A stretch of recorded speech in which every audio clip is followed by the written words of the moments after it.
नमस्कार प्यारे बच्चों, तो कैसे हो आप सब। उम्मीद है आप बढ़िया होंगे और आपकी पढ़ाई भी बेहतर चल रही होगी। बच्चों, सबसे पहले आपको आज 5 सितंबर जो कि अध्यापक दिवस यानी टीचर डे है, सबसे पहले आपको हैप्पी टीचर डे। आप सभी को ढेरों सारे शुभकामनाएं टीचर डे की। तो जैसा कि आप जान रहे हैं, हमारे पास अब ज़्यादा दिन नहीं बचे हैं पेपर को लेकर, तो इसीलिए हमने आपके लिए अब अनसॉल्व पेपर से कह सकते हैं एनसीईआरटी के मेन मोस्ट इम्पॉर्टेंट क्वेश्चन तथा हम कह सकते हैं कि आपके लिए मॉडल पेपर से और जो 2024 में पेपर हुआ था, 2021 में 22 में जो पेपर हुआ था, सब आपके लिए हम लेकर आएंगे दोस्तों, क्योंकि आपके पास ज़्यादा समय नहीं बचा है, जिसके कारण हम मोस्ट इम्पॉर्टेंट क्वेश्चन ही करेंगे। हाँ, अब बस यही मोस्ट इम्पॉर्टेंट क्वेश्चन के दम पे ही हम आपको 90+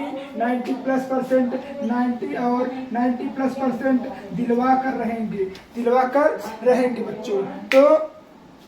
तो आज हम देखेंगे टॉप 10 जो कि क्लास 10 चैप्टर फर्स्ट भौतिक विज्ञान यानी फिजिक्स का है। पहले चैप्टर का टॉप 10 क्वेश्चन देखेंगे। इसी प्रकार हम आपके लिए टॉप 10 क्वेश्चन लेकर आएंगे हर दिन, क्योंकि पहले फिजिक्स, केमिस्ट्री, बायोलॉजी जो कि साइंस के अंतर्गत आता है, मैथ, हिंदी, इंग्लिश और कह सकते हैं सोशल साइंस, ये सबको आपको हम लोग डेली टॉप 10 क्वेश्चन कराएंगे महज 15 मिनट में या 20 मिनट के अंतर्गत। और आपके लिए यह बहुत लाभदायक होगा। यह कैप्सूल सीरीज है। क्या सीरीज है दोस्तों? यह एक कैप्सूल सीरीज, जिस प्रकार एक कैप्सूल खा के आप बीमारी को ठीक कर सकते हैं, ठीक इसी प्रकार आप यह 10 क्वेश्चन करके आप अपनी कह सकते हैं टॉपर सीरीज यानी टॉप 10 में नाम ला सकते हैं। तो समय न व्यतीत करते हुए आइए शुरू करते हैं टॉप 10 प्रश्न भौतिक विज्ञान चैप्टर फर्स्ट फिजिक्स, जो कि 2024 और 25 बोर्ड के बच्चों के लिए है। तो आइए देखते हैं टॉप 10 क्वेश्चन पहले चैप्टर का, फिर उसके बाद सेकंड चैप्टर का टॉप 10 देखेंगे। इसी प्रकार हर चैप्टर का आपको लेकर आएंगे। क्या मोस्ट इंपॉर्टेंट क्वेश्चन। तो आइए पहला क्वेश्चन देखते हैं, प्रकाश का परावर्तन क्या होता है, प्रकाश के परावर्तन से आप क्या समझते हैं, यह भी क्वेश्चन पूछ सकता है। तो आइए देखते हैं, जब प्रकाश किसी पॉलिश या चिकनीदार सतह पर पड़ता है तो उसका अधिकांश भाग क्या होता है दोस्तों, वापस लौट जाता है। प्रकाश की इस घटना को ही हम क्या कहते हैं, प्रकाश की घटना को ही हम परावर्तन कहते हैं।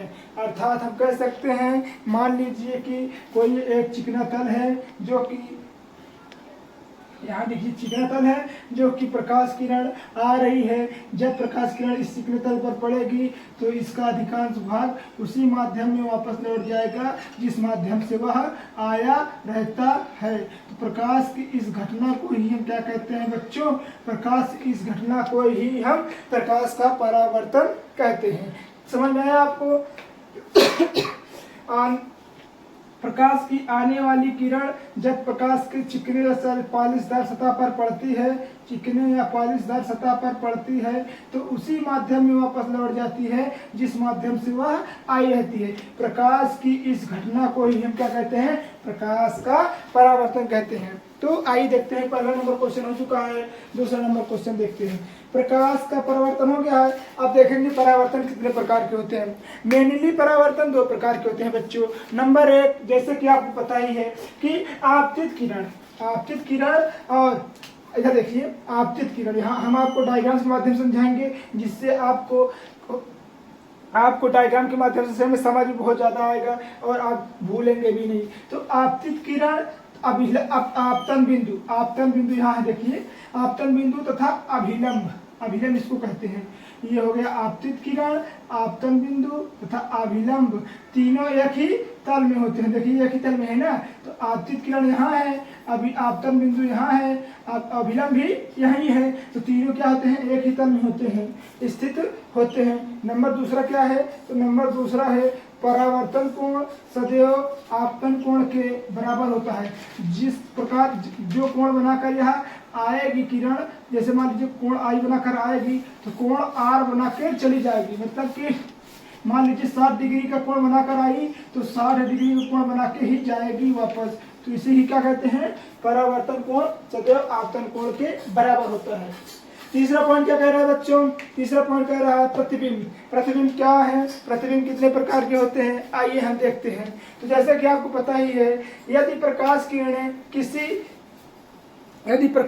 किरणें किसी वस्तु से चलकर कहाँ परावर्तन के पश्चात दूसरे बिंदु पर जाकर मिलती हैं या मिलती हुई प्रतीत होती हैं। जब मान लीजिए कोई, जैसे मान लीजिए ये क्या है, एक वस्तु है कि वस्तु किरणें किसी वस्तु से चलकर, मान लीजिए वस्तु है, चलकर किसी दूसरे बिंदु पर मिलती है या तो मिलती हुई प्रतीत होती हैं। जब मिलती हुई प्रतीत होंगी, जब ये दूसरी वस्तु मान लीजिए यहाँ है तो दूसरी वस्तु मिलती हुई प्रतीत होगी, तो इसी दूसरे वस्तु को ही हम क्या कहते हैं, इसी दूसरे वस्तु को ही हम जब मतलब कहते हैं, इसमें जो हमको वस्तु दिखाई देगी, ये मान लीजिए कोई वस्तु है, आएगी यहाँ हमें कुछ वस्तु दिखाई देगी, तो इस वस्तु को ही हम क्या कहते हैं बच्चों, प्रतिबिंब कहते हैं। मेनली प्रतिबिंब दो प्रकार के होते हैं। नंबर एक, यहाँ देखिए, नंबर एक वास्तविक प्रतिबिंब मेनली दो प्रकार के होते हैं।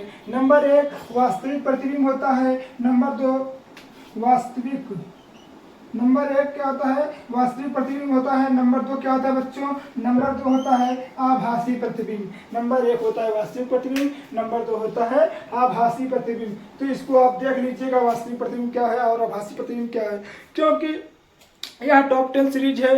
यह ज़्यादा से ज़्यादा मुश्किल से 20 मिनट की ही सीरीज रहेगी, जिससे आपको 10 महत्वपूर्ण प्रश्न समझ में आ जाएंगे। क्योंकि यह कैप्सूल सीरीज है, कैप्सूल छोटा सा ही होता है जो आपको बड़ा से बड़ा फायदा दिलाता है। तो मेरा मकसद भी यही है कि आपको कम ही कम थोड़ा सा समय में ला के आपको ज़्यादा से ज़्यादा लाभ किया जाए। नंबर चौथा क्या है, नंबर चौथा है रेखीय आवर्धन। रेखीय आवर्धन किसे कहते हैं, तो जैसे कि आप जानते हैं, किसी प्रतिबिंब की लंबाई तथा वस्तु की लंबाई के अनुपात को ही हम रेखीय आवर्धन कहते हैं। बच्चों अब आइए इसको हम किससे फार्मूला के साथ समझते हैं।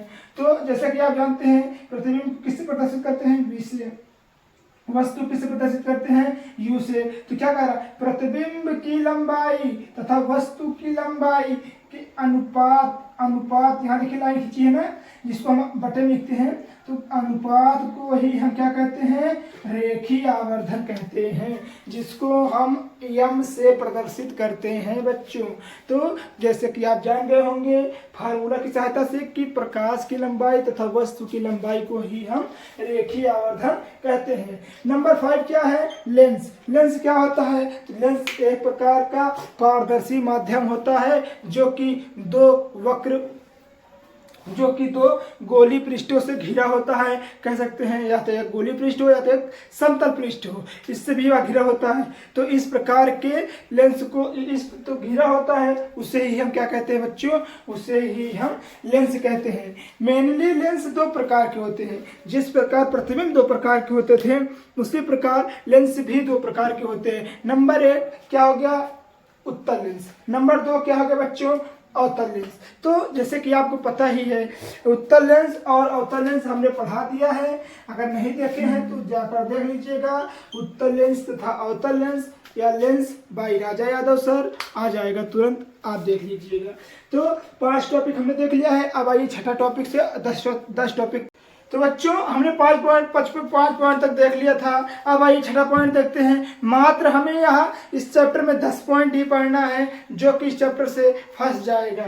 तो आइए देखते हैं छठा पॉइंट। छठा पॉइंट कह रहा है फोकस तथा फोकस दूरी क्या होती है। जैसे कि आप जानते हैं, हमने आपको पढ़ा भी दिया है कि मुख्य अक्ष के समांतर चलने वाली प्रकाश की किरणें, मुख्य अक्ष के समांतर चलने वाली प्रकाश किरणें जब दर्पण से परावर्तन के पश्चात जिस बिंदु पर मिलती हैं, उन्हें ही हम फोकस दूरी कहते हैं, उन्हें ही हम फोकस कहते हैं। मुख्य अक्ष के समांतर चलने वाली प्रकाश किरणें जब दर्पण से परावर्तित हो पर, जैसे मान लीजिए यहाँ देखिए, मान लीजिए कोई दर्पण है, ठीक है बच्चों। जैसे हाँ देखिए, मुख्य अक्ष के समांतर चलने वाली प्रकाश किरण दर्पण से परावर्तन के पश्चात जिस बिंदु से मिलती है उस बिंदु को हम क्या कहते हैं, फोकस दूरी को फोकस कहते हैं। तथा मुख्य अक्ष के समांतर चलने वाली प्रकाश किरणें दर्पण से परावर्तन के पश्चात जिस बिंदु पर मिलती है या मिलती हुई क्या होती है बच्चों, प्रतीत होती है, उस बिंदु को ही हम क्या कहते हैं, फोकस दूरी कहते हैं। यहाँ देखिए, मुख्य अक्ष के समांतर चलने वाली प्रकाश किरणें परावर्तन के पश्चात जिस बिंदु से मिलती हैं उसे फोकस दूरी का फोकस कहते हैं। तथा जब मुख्य अक्ष के समांतर मिलती, मतलब कह सकते हैं मुख्य अक्ष के समांतर जब प्रकाश किरणें चलेंगी तो समांतर मुख्य समांतर मिलती हुई क्या होंगी, प्रतीत होंगी, मतलब कि वास्तविक नहीं होंगी। तो उसे ही हम क्या कहते हैं बच्चों, फोकस दूरी कहते हैं। इस फोकस को हम कैपिटल एफ से प्रदर्शित करते हैं तथा इस फोकस को हम स्मॉल एफ से प्रदर्शित करते हैं। बस इसमें यही एक डिफरेंट है। आइए देखते हैं 7वां नंबर पॉइंट। 7वां नंबर पॉइंट कह रहा है लेंस की क्षमता किसे कहते हैं। तो आप खुद ही पता है, किसी लेंस की क्षमता P तथा लेंस की फोकस दूरी f, जिसको हम फोकस दूरी f कह सकते हैं, के प्रतिलोम यानी मतलब के अनुपात को प्रतिलोम कहते हैं, के प्रतिलोम के बराबर होता है बच्चों। जैसे कि आप यहाँ देखिए, किसी फोकस दूरी किसी लेंस की फोकस क्षमता क्या है, P, तथा लेंस की फोकस मतलब क्षमता जो है P है, फोकस दूरी क्या है, फोकस दूरी के प्रतिलोम यानी अनुपात को ही हम क्या कहते हैं, अनुपात को ही हम कहते हैं लेंस की क्षमता। तो आप इसको सूत्र यह होता है P = 100/f। जब सेंटीमीटर में दिया रहेगा तब आप लिखेंगे, अगर मीटर में दिया रहेगा तो 1/f लिखेंगे। ठीक है बच्चों। 8वां नंबर पॉइंट क्या कह रहा है, स्नेल का नियम। जैसे कि आप जानते ही हैं, किसी माध्यम में आपतन कोण कीजिए I तथा अपवर्तन कोण कीजिए R। यहाँ देखिए, किसी माध्यम में आपतन कोण कीजिए साइन I तथा अपवर्तन कोण कीजिए साइन R के अनुपात को ही हम क्या कहते हैं, अनुपात क्या होता है, एक नियतांक होता है, अर्थात कह सकते हैं इससे ही हम स्नेल का नियम कहते हैं। इन नियतांक को हम n से प्रदर्शित करते हैं, जो आपतन कोण कीजिए है उसे साइन I से तथा अपवर्तन कोण कीजिए साइन R से प्रदर्शित करते हैं। आइए 9वां नंबर पॉइंट देखते हैं। 9वां नंबर पॉइंट क्या कह रहा है, ओम का नियम।